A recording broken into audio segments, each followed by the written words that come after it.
Hi, everybody, and welcome to an episode of Coach's Corner, where I feature an expert or thought leader or fellow coach to supplement the live coaching episodes for the week.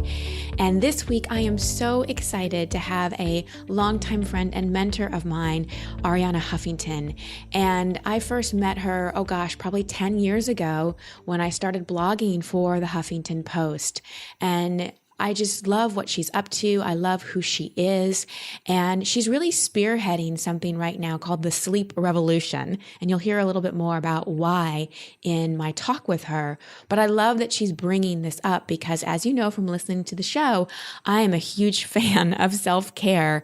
I know that we cannot live into our full potential and make the changes we want and really enjoy our life to the degree that we can if we are not really committed to our self-care.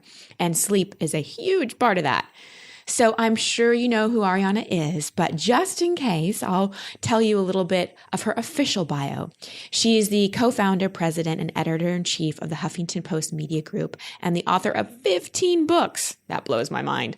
In May 2005, she launched the Huffington Post, a news and blog site that quickly became one of the most widely read, linked to, and frequently cited media brands on the internet. She's been named to Time magazine's list of the world's 100 most influential people and the Forbes Most Powerful Women list. Originally from Greece, she moved to England when she was 16 and graduated from Cambridge University with a master's in economics. At 21, she became the president of the famed debating society, the Cambridge Union. She serves on numerous boards, including the Center for Public Integrity and the Committee to Protect Journalists. Her book, Thrive, The Third Metric to Redefining Success and Creating a Life of Well-Being, Wisdom, and Wonder, debuted at #1 on the New York Times bestseller list. And in this interview, we'll be talking more about her latest book, The Sleep Revolution, Transforming Your Life One Night at a Time. And now, here's my talk with Arianna.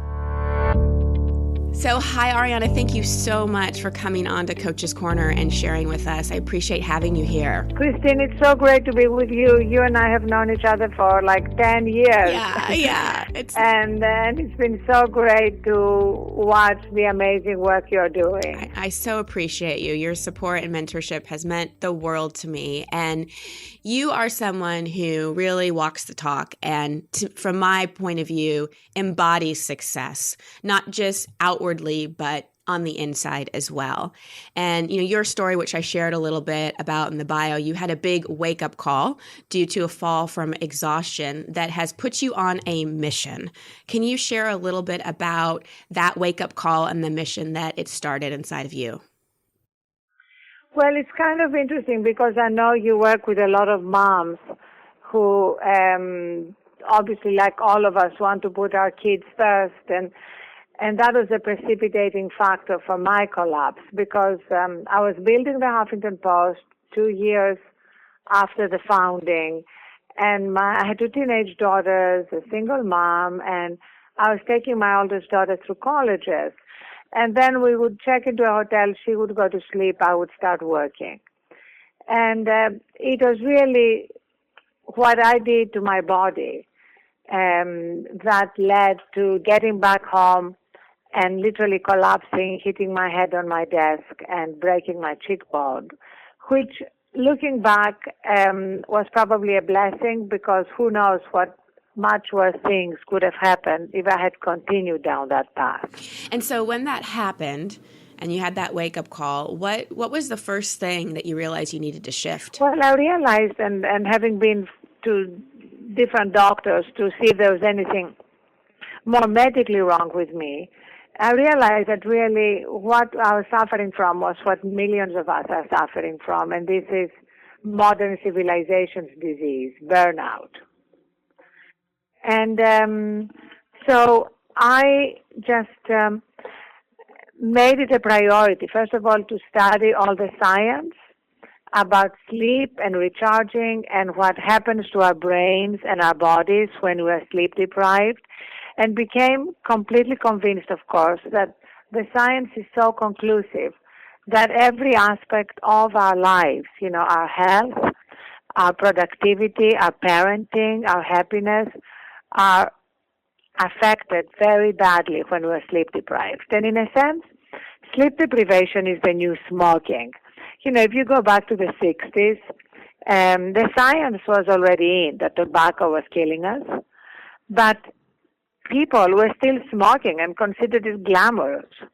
And in fact, there were doctors. I just watched a commercial of a doctor in the 60s in a white coat saying things like, I smoke menthols because they refresh my throat.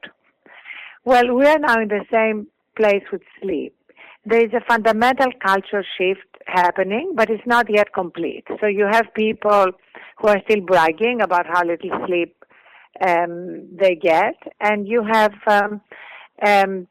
a lot of employers who are realizing that, in fact, getting enough sleep is something that benefits not just their employees, but the bottom line by reducing healthcare costs and improving productivity. I mean, the CEO of Aetna, for example, Mark Bertolini, has a program at Aetna where employees can opt in and mark how much sleep they get. They are given Fitbits, and then if they get 7 hours or more, they get $300. So it's not just a financial incentive.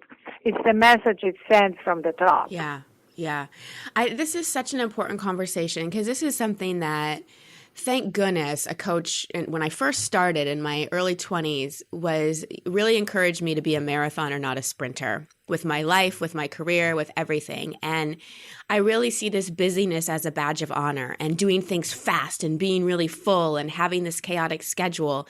And on one level, it kind of works. If you don't sleep a lot and you're super busy, you can go out and make a lot happen and get a lot done.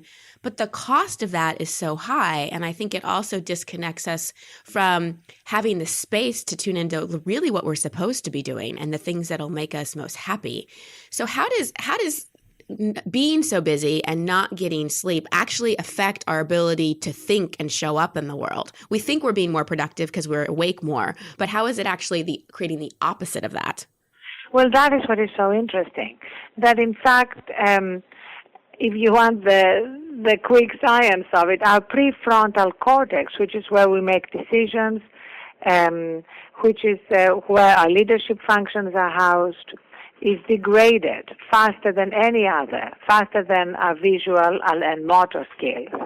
And so everything we want to achieve, whether it's organizing our home and our children's lives or running a big company, is so badly affected that in fact we are less productive. And in fact we have the data that people work harder than ever, and we lose 11 years of productivity per person a year. A total of $63 billion in the U.S. economy. So this is a complete delusion. But what is exciting, just to go on a positive note, is that things are changing. And it's really exciting to be part of this culture shift. I mean, they're changing at home. You see more and more mothers realizing that they have to put their own oxygen mask first, as they tell us on aeroplanes, and that makes them better moms and better dads. I think that is so key to realize that we simply are not as happy when we're sleep deprived, and our children sense that, and we're crankier and more irritable, and all the things that then we communicate to our family in a toxic way. You see it with employers. I mentioned Aetna. You see it with airlines and hotels that are now competing. Who is going to provide the best sleep services? We partnered with the Marriott hotels, and they now put my 8 top sleep tips on pillows. We partnered with United Airlines that is launching a new service to prioritize sleep on planes.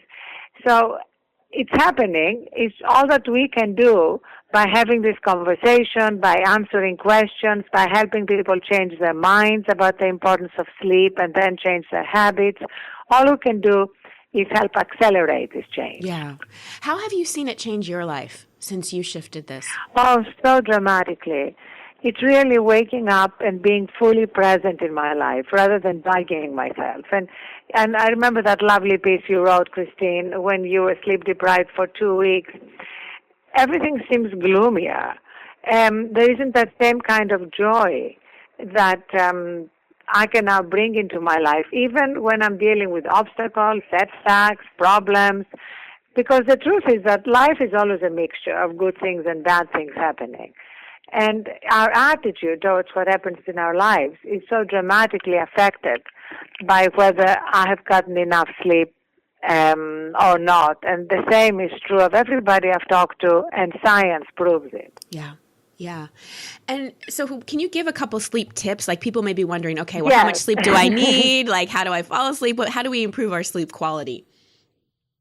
Well, first of all, unless you have a genetic mutation, and a small minority of us have that, about 1%, which means that even if you get 4 or 5 hours, you feel great. So unless you have that genetic mutation, the vast majority of us need 7 to 9 hours. Where you are in that spectrum is individual. Like my sweet spot is 8 hours. When I wake up after 8 hours, I'm fully recharged. I'm ready to face the day. You may be at 7 hours or 9 hours. And the most important tip I can give, dear Christine, is to create a transition to sleep. Everybody who is listening, who is a parent, knows that you don't just drop your baby in bed.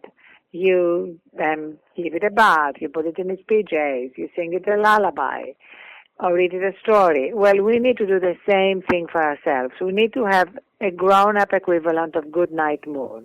You know, it could be good night smartphone and good night laptop and good night our to-do list. Exactly. I love that. And then turning off all our devices and charging them outside the bedroom. In the second part of the book, there are a lot of tips and techniques to integrate in that ritual, but I can quickly tell you mine. After I turn off my devices, I have a hot bath with Epsom salts and a candle nearby because I love rekindling the romance with sleep, so it's something I'm looking forward to. I wear sleep clothes rather than the same clothes I go to the gym in. So again, it's a clear message to my brain. Mm-hmm. I only read physical books in bed, like poetry or novels or philosophy, things that have nothing to do with my work. And I end the day by writing down 3 things I'm grateful for, because you can give the closing scene of the day to the good things or the bad things, and if you give it to the good things, you are less likely to be woken up in the middle of the night with your brain chattering away. Mm-hmm. I love what you said, bringing the romance back with sleep.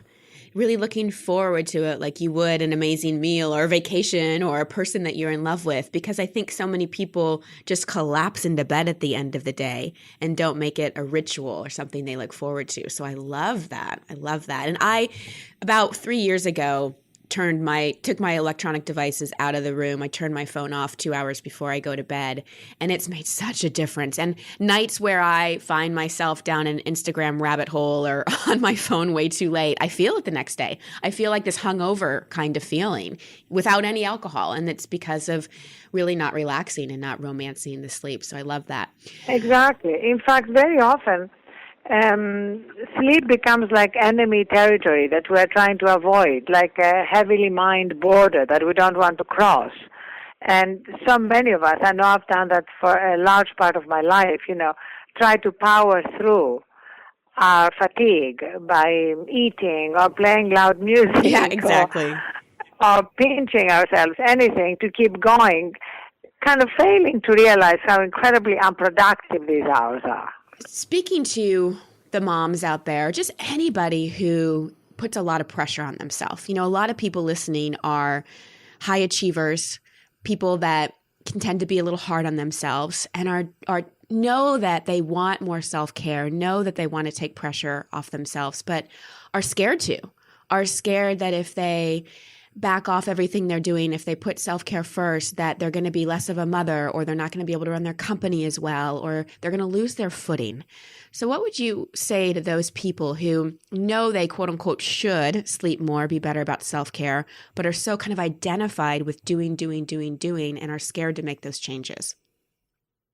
Well, I think the most important thing, Christine, is for them to read the science about sleep. Because if they read the impact that sleep deprivation has on our lives, they will then realize that they need to change their habits, not just for their sake, but for the sake of their children. Because no matter what we tell our children, they watch what we are doing. We model behavior. So if they see us valuing sleep, they will value sleep. I have a friend of mine, for example, who has changed her relationship to her devices and technology, and this has dramatically changed how her children treat their smartphones. So, for example, at night they have a place outside their bedrooms, which is like where all the phones go to sleep. And they literally have a little charging station, but it's nowhere near anybody's bedroom. And if she puts her phone there and the dad puts the phone there, it's much more likely that the children will not see this as a punishment.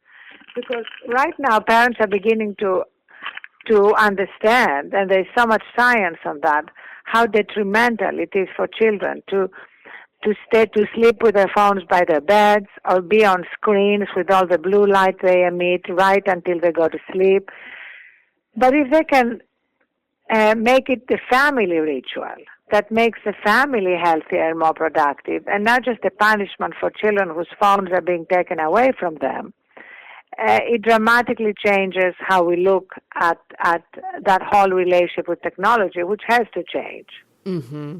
Yes, our relationship with technology really needs some boundaries because it's become invasive. It's such an amazing thing, and it also can be very invasive. And I love that, like you said, a revolution really starting, and you've really spearheaded a lot of it. And I use the night shift feature on my iPhone now, so that at 6:30 my screen starts becoming warmer, and there's more tools out there like that to help us calm the brain and have a different relationship with technology.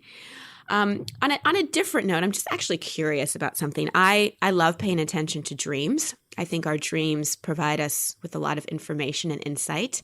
And have you noticed since you shifted sleep that your dreams have shifted at all? Yes. Well, the first thing that happens is that I remember my dreams. Because when you're sleep deprived, it's much, much harder to remember your dreams. And I now find that, that's why I have a whole chapter on dreams and the mystery of sleep, that actually